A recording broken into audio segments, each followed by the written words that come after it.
Jelas mukhatabnya orang kafir. Sabda kata lakum dinukum waliyadin. Nah, ini penting kalau aturakan. Makanya kalau melihat itu, Quran jelas bisa difahami orang kafir. Bahkan banyak orang kafir yang menjadi muslim karena faham maknanya apa? Faham maknanya Quran. Itu jelas sekali. Itu masyhur sekali dialeknya Nabi dengan Walid bin Mughirah, dengan Utbah, dengan banyak sekali termasuk dengan Abu Jahal, dengan Abu Lahab. Bahkan orang-orang kafir Quraisy itu menyewa namanya Musailamah Al-Kadzab. Kalau di sini umumnya baca Musailamah apa Musailimah? Trennya di sini. Pakai fathah ya. Oh, itu entah ya, nggak tahu yang masalah yang mana itu kan, karena memang kalau dalam ilmu riwayat itu sekali salah baca itu kasus betul, kayak Sa'id bin Musayyab atau Sa'id bin Musayyib itu ketika beliau sugeng itu kalau dipanggil Sa'id bin Musayyab itu marah besar karena maknanya Sa'id al-Musayyab itu yang ditawan. Makanya beliau bilang sayyabatni Irak wa anal Musayyib. Orang Irak mengatakan saya ini ditawan, sebenarnya saya yang menawan mereka. Tapi al-masyhur itu dibaca Sa'id bin Musayyab, padahal dia tidak mau dipanggil Sa'id bin Musayyab, Sa'id bin Musayyab. Karena nama ini penting. Pentingnya begini. Ini kata Rasulullah kalau sedang guyon, kata Nabi, mbok kamu itu sekali-kali mikir, kenapa saya ini diberi nama Allah Muhammad. Ini hadis sahih di Bukhari, ada di Kitabul Adab. Banyak lah tag ini. Kenapa ya Rasulullah? Allah itu senang bingung wong kafir, kata Rasulullah. Karena Abu Jahal kalau manggil saya jadi bingung. Itu kalau orang Arab kan pasti tahu maknanya. Muhammad maknanya orang yang terpuji. Sehingga kalau Abu Lahab ngomong itu jadi paradok. Hei orang yang terpuji, kamu bohong. Kan jadi aneh. Ya Muhammad kadzabta. Hei Muhammad kamu bohong. Kalau diterjemahkan hei orang terpuji, kamu bohong. Itu akhirnya sahabat tertawa-tawa. Karena cik pinter ya pangeran milih nama kamu ya Rasulullah, karena ini bingungkan musuh gitu. Makanya kalau kamu udah anak kiai itu anak kamu panggil, namakan saja Agus, pasti satu pondok manggil Gus semua. Itu aman aja. Oh itu boy yang nggak seneng tetap panggil Gus. Karena kalau untuk Gus putra kiai kan butuh di bapak kiai, kan bapak kadung ra kiai itu kan, itu ada triknya, yaitu anaknya dinamain Agus. Nah, itu Rasulullah itu sudah dipilih sedemikian rupa oleh Allah, perilakunya benar, ahwalnya benar, namanya juga benar. Sehingga ketika Abu Jahal, Abu Lahab tahu bahwa nama Muhammad ini problem, karena ini madh itu memuji. Sehingga mereka kalau mencari Muhammad tuh bilang ainal madmum, mana orang yang tercela. Terus orang-orang Quraisy tidak paham, kamu nyari siapa? Akhirnya mereka bilang, ana atlubu Muhammad, dan saya cari Muhammad. Akhirnya bilang Muhammad lagi. Nah itu. Nah, Quran juga main di ranah nama. Sehingga Abu Jahal itu namanya kan Abul Hakam. Orang Islam dari awal memanggil Abu Jahal. Karena kalau sampai kita manggil Abul Hakam, kita akan mengalami paradok. Ya Abul Hakam, hei bapak dari semua kebijakan, kamu begini kan kacau. Makanya itu dari sini orang nggak boleh salah apa? Salah nama. Ini penting kalau aturakan, karena kadang menganalisis Quran itu satu bilisanin Arabi mubin. Kata Imam Syafi'i, wa innahu latanzilu rabbil alamin nazala bihir rohul amin ala qalbika litakuna minal munzirin bilisanin Arabi mubin. Di antara, kata Imam Syafi'i ini, di antara aturan pokok memahami Quran adalah dia malian bil arabiyah. Dia sangat-sangat menguasai bahasa Arab. Itu masyhur dalam dialek Imam Syafi'i itu. Saman kalau ngaji takrib atau Fathul Mu'in, syarat sahnya tayamum lil musafir itu apa? Tolabul ma', mencari apa? Air. Sampai kalau di takrib dicontohkan, kalau di tempat atas nyari ke bawah, kalau ke bawah nyari ke atas. Imam Syafi'i ditanya, kaifa taqulu bi syartit tolab? Bagaimana Anda berpendapat bahwa tolabul ma' itu wajib untuk menjadi sahnya tayamum? Terus Imam Syafi'i faqara'a falam tajidu ma'an, kamu pergi kemudian falam tajidu ma'an, kamu tidak menemukan air. Terus Imam Syafi'i mengatakan La yuqalu liman lam yatlub lam yajid wa innama yuqalu lam ya'rif katanya. Orang yang nggak pernah mencari itu tidak bisa dikatakan lam yajid, tidak menemukan. Kalau belum mencari namanya tidak tahu. Padahal Quran bilang kamu pergi kemudian kamu tidak menemukan air. Tidak menemukan itu berarti harus mencari dulu baru dikatakan lam yajid, tidak menemukan. Kalau tidak pernah mencari namanya tidak tahu. Hanya gitu tok itu jadi ilmu bahwa tolabul ma itu wajib karena Allah mengatakan falam tajidu ma la yuqalu liman lam yatlub lam yajid wa innama yuqalu lam ya'rif. Orang dikatakan tidak menemukan berarti setelah mencari kemudian kesimpulannya tidak menemukan. Kalau belum mencari namanya apa? Tidak tahu. Nah, dari sini Imam Syafi'i istidlal wajib tolabul ma. Ini namanya malian bil arabiyah. Dia menguasai bahasa Arab. Begitu juga ulama-ulama sufi. Itu ada cerita Bayazid Al-Bustami itu ada muridnya baca ayat wasiqal ladzina taqaw rabbahum ilal jannati sumara. Orang-orang takwa itu digiring menuju surga. Itu dia nangis. Muridnya kaget. Ini guru saya tidak benar, ini ada cerita surga tapi dia malah nangis karena ayatnya itu digiring. Terus kata Abu Yazid, mereka itu di mana saja, masa ke surga butuh digiring?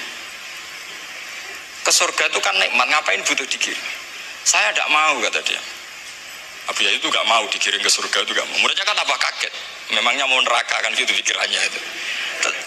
Ternyata beliau jawabnya sederhana, saya pas itu sudah dekat sama Allah sehingga tidak perlu digiring. Kemudian saya sudah panitia kiamat pas itu, jadi gak perlu digiring. Nah ini nanti penting jadi satu aturan ilmu ulumul Quran.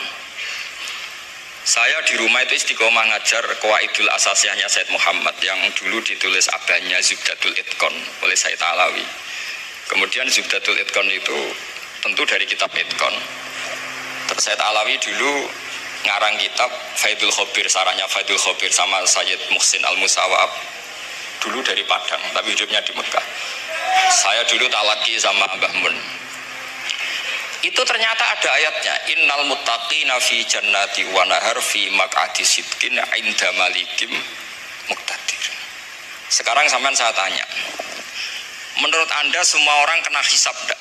Enggak, sampean jawab saja. Menurut Anda ketika di mahsyar semua orang kena hisab apa enggak? Pasti kita menjawab iya. Tapi kata Said Muhammad, itu keliru. Enggak kebayang orang seperti Nabi kena hisab. Pasti yang kena hisab itu orang-orang yang enggak jelas. Nah, misalnya Nabi jelas baiknya, harusnya ya langsung enggak kena hisab. Karena enggak mungkin seorang saksi kok diaudit, enggak mungkin. Lo saksi itu di pengadilan kan enggak tersangka, enggak terdakwa. Dia enggak boleh diintervensi oleh hakim. Nah, Rasulullah ketika kiamat, ketika fil mahsyar, fi faslil qada itu jelas fa kaifa idza ji'na min kulli ummatin bisyahidi wa ji'na bika ala haula'i syahida. Rasulullah sudah dekat Allah, pas mahsyar itu ada Allah, ada Rasulullah, ada Jibril. Kemudian Nabi itu mengidentifikasi. Ditanya sama Allah, bener mat ini umatmu? Ya, niki umatmu ya. Kalau yang nggak jelas ya Nabi lama jawabnya. Makanya kamu jangan jadi orang nggak jelas. Nah, itu kalau sekali nggak jelas itu Nabi lama sekali jawab. Nah, artinya begini, yang kena hisab itu meskipun kata Said Muhammad, meskipun zahirul Quran itu menetapkan asbata umumal hisab, tapi zahirnya Quran yang sama juga menafikan hisab. Itu karena nggak mungkin, nggak kebayang kita malaikat berani menghisab afdalul khalqi. Sama bisa bayangkan malaikat mengaudit Rasulullah SAW. Ahabbal khalqi ilallah. Kepen cilaka mencet deh. Wong jejer Allah kabeh dinten. Audit sudah indah. Fa kaifa idza ji'na min kulli ummatin bisyahidi wa ji'na bika ala haula'i syahida. Lalu mungkar nakir juga sama. Sampean bisa bayangkan mungkar nakir tanya Nabi Muhammad. Tesnya susah. Karena kalau Rasulullah terus ditanya, "Waman nabiyuka?" Wah, itu kan bisa kiamat itu.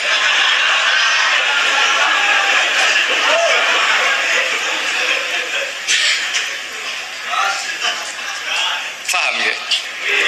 Makanya kata Said Muhammad, ini kan teman-teman tanya, piye carane alim tafsirnya saja, sarannya satu hafal Quran, dua hafal Sahih Muslim, tiga semua orang sudah mati, tinggal kamu yang alim. Itu mesti aman itu. Nah kalau sampean tanya saya, apa buktinya Gus kalau orang tertentu tidak kena hisab? Ya buktinya tadi misalnya innalladzina qalu rabbuna Allahu tsummas taqamu tatanazzalu alaihimul malaikatu alla takhafu wala tahzanu wa absyiru. Mungkar nakir adalah malaikat penakut, membawa ketakutan. Sementara para wali ini jelas malaikat kena konstitusi, malaikat harus mengatakan ke para wali alla takhafu wala tahzanu. Padahal Nabi tentu sayyidul auli. Para wali saja malaikat kena aturan, kamu harus bilang alla takhafu wala tahzanu wa absyiru. Para wali, kamu jangan susah, jangan gentar, kamu harus gembira. Kamu bisa bayangkan misalnya Mungkar Nakir bawa godok, atau orang kalau dipukul akjul sak walang-walang. Kemudian kamu bayangkan Abdul Qadir ngalami itu, Abdul Hasan Asadali ngalami itu, Abu Yazid Al-Bustami. Kalau itu ngalami gitu semua, ngapain kita jadikan mursyid? Kan sama nasibnya dengan kita. Nah, Zahirul Quran mengatakan asbatal hisabah, tapi Zahirul Quran di ayat yang lain lam yusbit al hisabah. Makanya tadi umumul Quran juga ditaksis dengan muqayyid, yang mutlak ditaksis dengan yang muqayyad, yang mujmal ya sama seperti itu, aturannya seperti itu, ditafsir sama yang mufassal. Sama orang kafir yang jelas, sampean bisa bayangkan malaikat ngaudit Fir'aun, cek kurang penggawean nih, jelas eleke kok di audit. Misalnya Abu Lahab di audit, malaikatnya celaka mencet. Berarti dia gak percaya sama pernyataan Tuhan, tabat yada abi lahabyu. Malaikat kok ngaudit Abu Lahab, mungkin Gusti kula cek nak meneh wonten api ki. Lho ki ora tau ngaji Quran tapi wong ayate tabat yada kok jadi cek.